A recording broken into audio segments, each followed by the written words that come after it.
चलो दोस्तों, हम लोग अरिस्टोटल को पढ़ रहे थे और ये हमारा इसी क्रम में नेक्स्ट वीडियो है जिसमें हम लोग अरिस्टोटल को पढ़ेंगे और ये अरिस्टोटल का लास्ट वीडियो होने वाला है।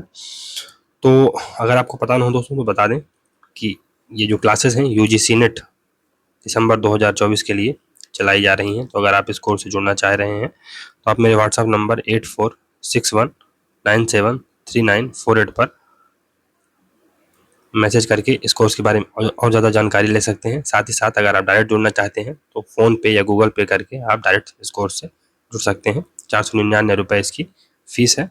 तो होप कि आप लोग इस कोर्स से ज़्यादा से ज़्यादा जुड़ेंगे। चलिए टाइम वेस्ट न करते हुए जो अरस्तु है उसके संविधानों के वर्गीकरण को देखते हैं। तो अरस्तु शासन प्रणाली को ही संविधान कहता है। शासन प्रणाली को ही संविधान कहता है। अगर वर्तमान में देखा जाए तो भारत का एक संविधान है। तो भारत में संविधान का मतलब भारत में जो नियम है, कानून है, जिनके हिसाब से भारत चलेगा उसमें वो लिखे गए हैं। बेसिकली एक नियमों कानूनों का एक ढांचा है या एक प्रकार से एक डॉक्यूमेंट है। लेकिन अरस्तु शासन प्रणाली को ही संविधान कहता है। शासन प्रणाली को ही संविधान कहता है और अरस्तु को इस वर्गीकरण के कारण ही राजनीतिक वैज्ञानिक कहा जाता है। तो अरस्तु ने 158 प्रकार के संविधानों का अध्ययन किया और उसमें बताया कि एथेंस का संविधान सबसे सर्वश्रेष्ठ है। और इस प्रकार के अध्ययन कौन कर सकता है? एक वैज्ञानिक ही अध्ययन कर सकता है, क्योंकि ये अध्ययन तुलनात्मक रूप से किया। और जब भी आप तुलना करते हैं, ऑब्जर्वेशन करते हैं, तो ये चीज़ें पॉलिटिकल साइंस के क्षेत्र में आ जाती हैं। जब आप सोचते हैं, विचार करते हैं, आइडियाज़ की बात करते हैं, तो ये या क्या होना चाहिए पर फोकस करते हैं, तो ये पॉलिटिकल फिलॉसफी का हिस्सा है। लेकिन जैसे ही आप चीज़ों को ऑब्जर्वेशन या एम्पिरिकल स्टडी करना स्टार्ट कर देते हैं, कंपैरेटिव स्टडी स्टार्ट कर देते हैं, तो वो पॉलिटिकल साइंस का हिस्सा हो जाता है। और इसलिए पॉलिटिकल साइंस को जो अरस्तु है उसे राजनीतिक वैज्ञानिक भी या प्रथम राजनीतिक वैज्ञानिक भी कहा जाता है। और संविधानों का वर्गीकरण है अरस्तु का, इसकी प्रेरणा प्लेटो के जो पुस्तक है स्टेट्समैन है उसमें दी गई है। स्टेट्समैन में जो वर्गीकरण प्लेटो ने किया है उसी से इस प्रेरणा लेता है। तो ये याद रखिएगा कि ये इसकी प्रेरणा है संविधान के वर्गीकरण की, ये प्लेटो के स्टेटमेंट से इसकी प्रेरणा ली गई। कॉल पापर के अनुसार अरस्तु सबसे अच्छी व्यवस्था पॉलिटी को मानता है, क्योंकि इसमें सामंतवाद, कुलीन तंत्र व लोकतंत्र का मिश्रण है। तो इसमें सामंतवादी गुण भी है, इसमें कुलीन तंत्रवादी गुण भी है, इसमें लोकतंत्र भी है। तो लोकतंत्र है क्योंकि इसमें सामूहिक निर्णय लिया जाता है। आगे चल के हम देखेंगे या हमने पढ़ा भी है कि जो अरस्तु है ये मिश्रित संविधान की बात करता है। तो इसमें सामूहिक बुद्धिमत्ता होती है, सामूहिक निर्णय लिए जाते हैं। कुलीन तंत्र है तो ऐसा नहीं है कि अब इसमें बहुत सारे लोग हैं, कुछ लोग हैं। और यहाँ पर प्रॉपर्टी वगैरह की बात भी करता है जो अरस्तु है। तो एक प्रकार से ये सामंतवादी, तो इसमें सामंतवाद, कुलीन तंत्र व लोकतंत्र का इसमें मिश्रण है, इसलिए ये पॉलिटी को बेस्ट मानता है। प्लेटो ऐसा कौन बोलते हैं? कॉल पापर बोलते हैं। पॉलिटी को अरस्तु बचाओ स्टेट, सेव स्टेट कहता है। क्यों? क्योंकि ये मिडिल क्लास का शासन है और ये स्वर्णिम मध्यमान पर आधारित है। मिडिल क्लास का शासन है जहां पर हम एक प्रकार से अमीर और गरीब दोनों को साथ ला सकते हैं। जितने ज़्यादा लोग मिडिल क्लास में रहेंगे, पिछले लेक्चर में हमने देखा था कि अगर जितने ज़्यादा लोग अमीर सेक्शन में रहेंगे तो क्रांतियाँ उतनी कम होंगी। इसलिए ये सेव स्टेट है ना। सेव स्टेट क्यों है? क्योंकि इसमें क्रांतियों की संभावना कम है। क्यों? क्योंकि ज़्यादा से ज़्यादा लोग मिडिल क्लास में हैं, ना तो बहुत ज़्यादा वो गरीब हैं और ना ही बहुत ज़्यादा वो अमीर हैं। तो ये एक प्रकार से सेव स्टेट है, बचाओ स्टेट इसे अरस्तु कहता है। यहाँ मिश्रित संविधान एवं मध्यम वर्ग का शासन है। तो यहाँ पर मिश्रित संविधान, मिक्स्ड कॉन्स्टिट्यूशन है। तो हमने मिक्स कॉन्स्टिट्यूशन के बारे में बताया है कि जब कानून बनाए जाएंगे तो सामूहिक बुद्धिमत्ता या लोगों का एक समूह कानून बनाएगा, लेकिन अगर लागू किया जाएगा तो फिर वो सिंगल एग्जीक्यूटिव के माध्यम से है ना उसको लागू किया जाएगा। और इसी प्रकार ये मध्यम वर्ग का शासन है। तो यहाँ पर ना तो ज़्यादा गरीब लोग हैं, ना ज़्यादा अमीर लोग हैं। तो ये मध्यम वर्ग का, यहाँ पर मिडिल क्लास के लोगों का ये शासन है, इसलिए ये आदर्श है। तो इसमें समानता है, समानता इन द सेंस कि जो मिडिल क्लास के लोग हैं उनके पास ना तो ज़्यादा प्रॉपर्टी है और ना ही ज़्यादा वो गरीब हैं, तो उनमें समानता है और सहमति भी है। क्यों? क्योंकि जो अमीर हैं ना तो वो गरीबों पर एक प्रकार से विश्वास करते हैं और गरीब अमीरों पर नहीं करते, लेकिन मिडिल क्लास एक ऐसा क्लास है जिस पर दोनों कहीं ना कहीं विश्वास करते हैं। प्लेटो व अरस्तु राज्य, समाज और सरकार में भेद नहीं करते हैं। तो प्लेटो और अरस्तु राज्य, समाज और सरकार में भेद नहीं करते हैं, ये याद रखिएगा। प्लेटो अरस्तु राज्य, समाज और सरकार में कोई भेद नहीं करते हैं। अब नेक्स्ट है, अरस्तु 6 प्रकार के संविधान यानी शासन प्रणाली की बात करता है। 6 प्रकार की शासन प्रणाली की बात करता है अरस्तु, और इसके जो वर्गीकरण का आधार है ये संख्या है और शासन का उद्देश्य है। जबकि हम लोगों ने प्लेटो को पढ़ा था तो उसने वर्गीकरण किस आधार पर किया था, एक तो लॉफुल स्टेट और दूसरा अनलॉफुल स्टेट, दो आधारों पर किया था। लेकिन जो अरस्तु है ये वर्गीकरण का आधार संख्या और शासन का उद्देश्य, आप शासन का उद्देश्य क्या है आपके और कितनी संख्या है, इस आधार पर इसने वर्गीकरण किया। चलिए इसमें देखते हैं। तो संख्या, अगर एक व्यक्ति का शासन है तो अगर सामान्य हित में या परहित में शासन हो रहा है ना, तो ये क्या है, मोनार्की कहलाएगी, एक व्यक्ति का शासन। लेकिन अगर इसका परवर्टेड रूप है, विकृत रूप है, स्वहित में शासन हो रहा है, तो ये टायरनी कहलाएगी, निरंकुश तंत्र कहलाएगा। तो अगर प्रजा के हित में चीजें हो रही हैं, प्रजा के हित में चीजें हो रही हैं, तो ये मोनार्की कहलाएगी, एक व्यक्ति का शासन। और अगर जो शासन सत्ता में बैठे लोग हैं केवल अपने हित के लिए, या एक व्यक्ति का शासन है लेकिन वो केवल अपने हित के लिए शासन कर रहा है, तो वो टायरनी कहलाएगी। कुछ व्यक्तियों का शासन, तो ये अभिजात तंत्र यानी एरिस्टोक्रेसी कहलाएगा, अगर सामान्य हित में ये चीजें हो रही हैं। लेकिन अगर स्वहित में शासन हो रहा है, कुछ व्यक्तियों का शासन है, तो ये ओलिगैर्की कहलाएगी, ओलिगैर्की कहलाएगी, ओलिगैर्की कहलाएगी। बहुत लोगों का शासन, तो ये पॉलिटी कहलाता है, बहुत लोगों का शासन पॉलिटी कहलाता है, अगर सामान्य हित में हो रहा है। और अगर स्वहित में हो रहा है तो ये डेमोक्रेसी है। तो डेमोक्रेसी बेसिकली क्या कहता है, डेमोक्रेसी को ये स्वहित में बहुत लोगों का शासन मानता है, तो स्वहित में बहुत सारे इग्नोरेंट लोगों का ये शासन मानता है, और इसे भीड़ तंत्र की संज्ञा देता है। आगे चल के हम लोग जब मिल को पढ़ते हैं तो वो भी टायरनी ऑफ मेजोरिटी की बात करता है, तो ये भीड़ तंत्र की बात करता है और सबसे निकृष्ट इसको मानता है ना, बहुत लोगों के शासन में ये सबसे निकृष्ट इसको मानता है। और इसमें जो टायरनी ऑफ मेजोरिटी शब्द आया है, टायरनी ऑफ मेजोरिटी, इसका कॉन्सेप्ट एक थिंकर हुए हैं एलेक्स डी टॉकोविले, एलेक्स डी टॉकोविले, है ना, टॉकोविले। तो ये इसका कॉन्सेप्ट देते हैं, एलेक्स डी टॉकोविले, याद रखिएगा। टायरनी ऑफ मेजोरिटी, उसकी एक पुस्तक भी है ना, तो याद रखिएगा कि टायरनी ऑफ मेजोरिटी मिल से रिलेटेड नहीं है। किससे रिलेटेड है, किससे रिलेटेड है, एक प्रकार से एलेक्स डी टॉकोविले ने ही इसका सबसे पहला कॉन्सेप्ट या सबसे पहली बात की थी। सबसे अच्छा होता है मिश्रित संविधान होता है, और सबसे अच्छी शासन व्यवस्था पॉलिटी होती है, जिसमें एरिस्टोक्रेसी और डेमोक्रेसी दोनों के गुण होते हैं, और ये एक संवैधानिक सरकार है, संवैधानिक सरकार है। तो नेक्स्ट है इसमें संविधानों का चक्रीय सिद्धांत। तो इसमें दो अरिस्टोटल है, ये संविधानों का चक्रीय सिद्धांत देता है ना, थ्योरी ऑफ साइक्लिक चेंज। तो क्रांति यानी परिवर्तनों के कारण कोई भी शासन व्यवस्था स्थिर नहीं रहती है। तो अगर मोनार्की है तो उसके बाद टायरनी आएगी, है ना, उसके बाद एरिस्टोक्रेसी आएगी, फिर उसके बाद ओलिगार्की आएगी, पॉलिटी आएगी, और पॉलिटी भी अल्टीमेटली डेमोक्रेसी में तब्दील हो जाएगी, और डेमोक्रेसी फिर से मोनार्की में चली जाएगी। तो ये चक्रीय सिद्धांत है ना। कोई भी शासन व्यवस्था स्थिर नहीं रहती है, कोई भी शासन व्यवस्था स्थिर नहीं रहती है, एक के बाद दूसरी, दूसरे के बाद तीसरी, तीसरे के बाद चौथी आती ही रहती। तो ये संविधान का चक्रीय सिद्धांत ये अरिस्टोटल देता है। मोनार्की है, उसके बाद टायरनी आएगी, है ना। मोनार्की है जहां पर एक व्यक्ति का शासन है, प्रजा के हित में हो रहा है, लेकिन फिर कुछ समय बाद ऐसा होगा कि जो शासन सत्ता में बैठे लोग हैं, जो फिलोसफर किंग है, वो स्वयं सत्ता हथिया लेगा और अपने हित में राज करने लगेगा। फिर इसके बाद राजा, है ना, जो एक व्यक्ति का जो निरंकुश तंत्र हो जाएगा, तो उससे कुछ लोग उठेंगे और वो एरिस्टोक्रेसी की स्थापना करेंगे। फिर एरिस्टोक्रेसी जब अपने वर्स्ट फॉर्म में आएगी तो ओलिगार्की हो जाएगी, और ओलिगार्की से भी जब लोग तंग आ जाएंगे तो पॉलिटी की तरफ बढ़ेंगे, और पॉलिटी का जो डिग्रेडेड फॉर्म होगा वो डेमोक्रेसी होगी। और इस प्रकार ये संविधान या एक प्रकार से जो चक्र है हमेशा चक्री चलती रहेगी। न्याय के बारे में अब देखते हैं, अरिस्टोटल के जो विचार हैं, अरस्तु के न्याय के संबंधी जो विचार हैं। तो अभी तक हम लोगों ने प्लेटो के न्यायिक सिद्धांत के बारे में देखा था, जहां पर उसने जो एक वर्ग एक कर्तव्य की बात करता है ना, और इसमें वो बेसिकली हस्तक्षेप का सिद्धांत देता है, श्रेणीबद्धता की बात करता है। तो अब हम लोग अरस्तु के न्याय के बारे में देखेंगे। तो अरस्तु एथिक्स में दो प्रकार के न्याय की चर्चा करता है। उसकी एथिक्स एक पुस्तक है जहां पर वो दो प्रकार के न्याय की बात करता है। तो एक तो सामान्य न्याय है, जर्नल जस्टिस है, एक दूसरा पहला है जर्नल जस्टिस। ये प्लेटो वाला है, यानी कि ये आंतरिक न्याय है जो पूर्ण और नैतिक सद्गुणों की अभिव्यक्ति है। ये प्लेटो वाला आंतरिक न्याय है। ये स्वराज्य जो कॉन्सेप्ट है जो गांधी जी देते हैं, जहां पर एक तो स्वराज्य, एक तो बाहरी अंग्रेजों को हटाना इसका उद्देश्य था, दूसरा क्या था, हम स्वयं में परिवर्तन लाएं, है ना, स्वयं को जानने वाला जो न्याय है, जिसकी बात सुकरात करता है ना, जिसकी बात गांधी जी करते हैं, तो यही है एक समान न्याय, प्लेटो वाला न्याय, यानी कि इसमें हम यांत्रिक न्याय है जो हमारे नैतिक सद्गुणों की अभिव्यक्ति है या हमारे अंदर पूर्ण और नैतिक गुण डेवलप करने की बात ये करता है, समान न्याय। और दूसरा है विशेष न्याय। तो विशेष न्याय, स्पेशल जस्टिस, इसमें क्या है, इसका उपयोग हम,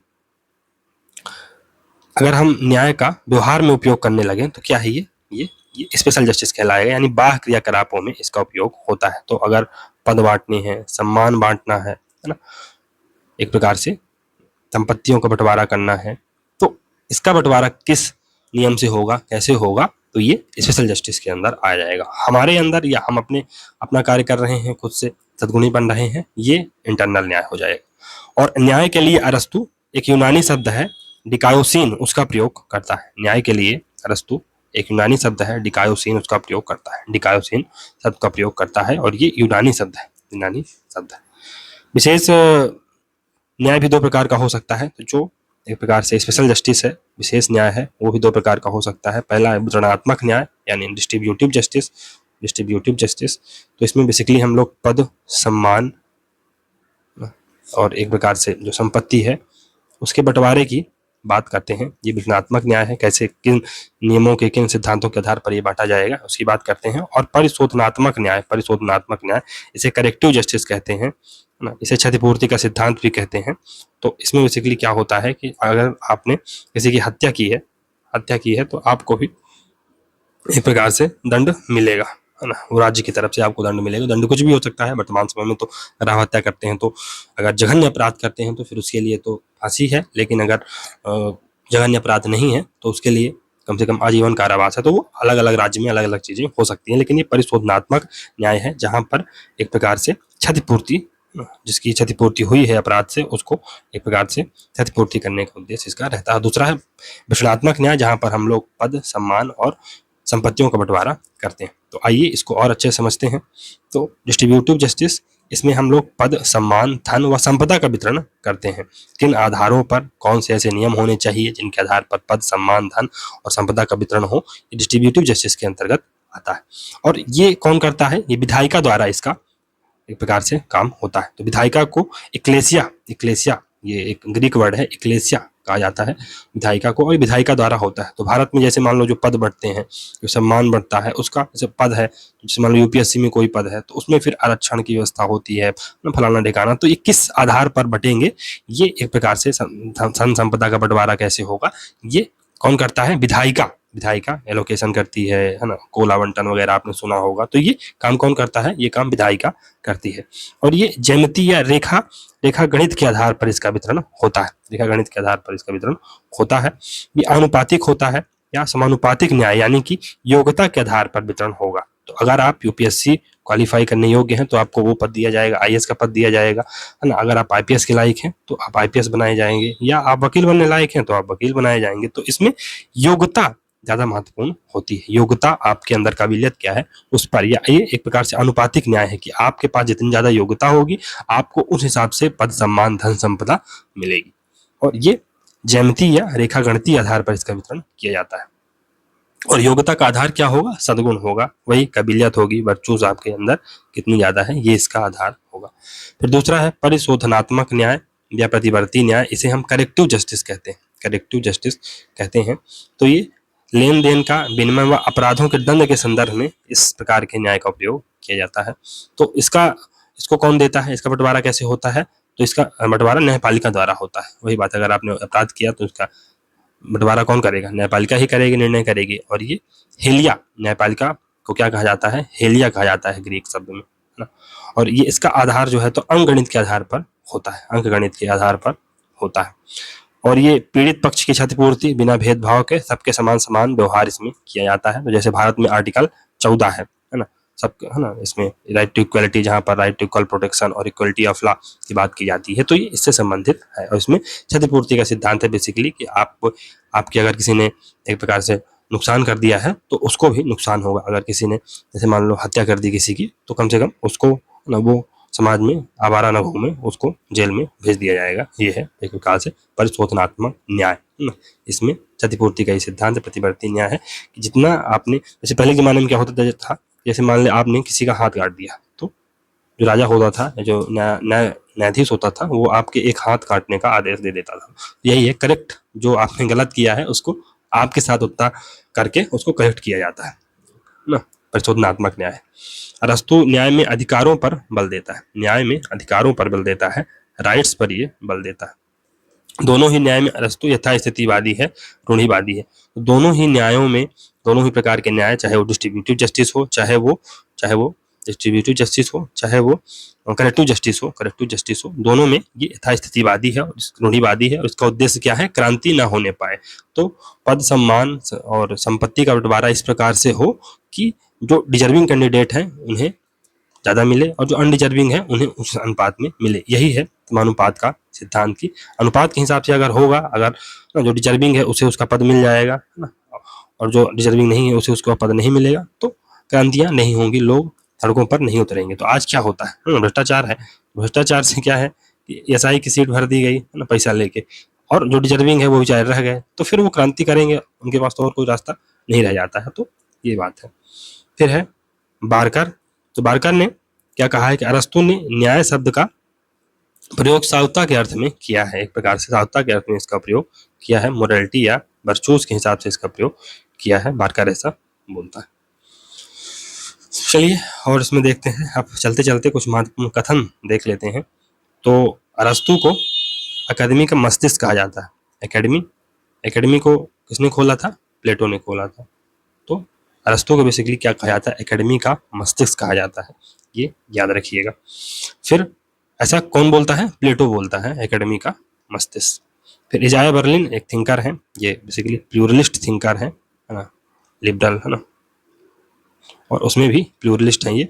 इनकी एक पुस्तक है हेडॉग एंड द फॉक्स। 1953 में आती है हेडॉग एंड द फॉक्स में प्लेटो को कांटेदार जंगली चूहा हेडॉग बताया है। तो आपने हेडॉग को देखा होगा, कांटेदार जंगली चूहा, गूगल में सर्च करिएगा। बेसिकली इसका जो शरीर होता है पूरी तरह से कांटों से घिरा होता है, इसके शरीर में पूरे कांटे कांटे होते हैं। तो जैसे ही कोई खतरा आता है तो ये एक प्रकार से वो चिपक जाता है और पूरा शरीर के ऊपर अपने कांटे बिछा देता है। तो कोई भी खतरा आए ये कांटे बिछा देता है। ऐसा प्लेटो ही करता था कि कोई भी खतरा आए उसके लिए वो फिलासफर किंग की बात करेगा, उसके लिए आदर्श राज की बात करेगा, लेकिन है ना, आइडियाज की बात करेगा, आइडियलिस्टिक बातें करेगा।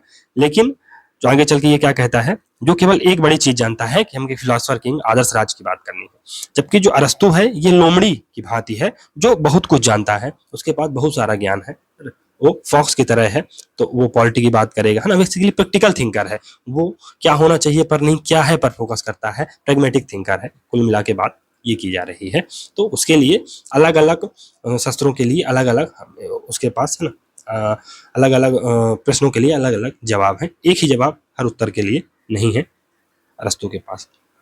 मैक्सी ने क्या कहा है कि प्लेटो प्रथम यूटोपियन व अरस्तु को प्रथम राजनीतिक वैज्ञानिक कहा है।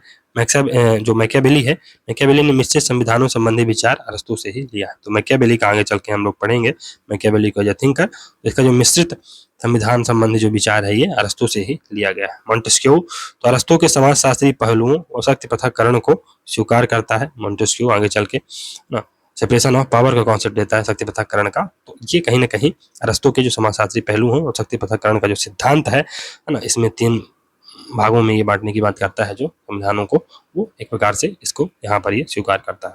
फिर मैकेंटायर करके एक थिंकर है, मैकेंटायर, है ना, ये मशीन टायर नहीं है, मैकेंटायर है।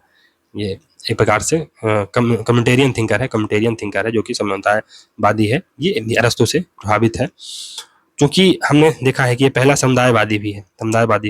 क्या है? क्योंकि ये मानता है कि जो मनुष्य है एक सामाजिक प्राणी है, मैन इज या ह्यूमन इज या मैन इज सोशल एनिमल। तो चूंकि ये सोशल एनिमल है ना, मनुष्य के स्वभाव में परिवार बनाना, आपस में एक दूसरे के साथ रहना, इसलिए ये सामाजिक प्राणी है और यहीं से समाजवादी अपनी प्रेरणा लेते हैं।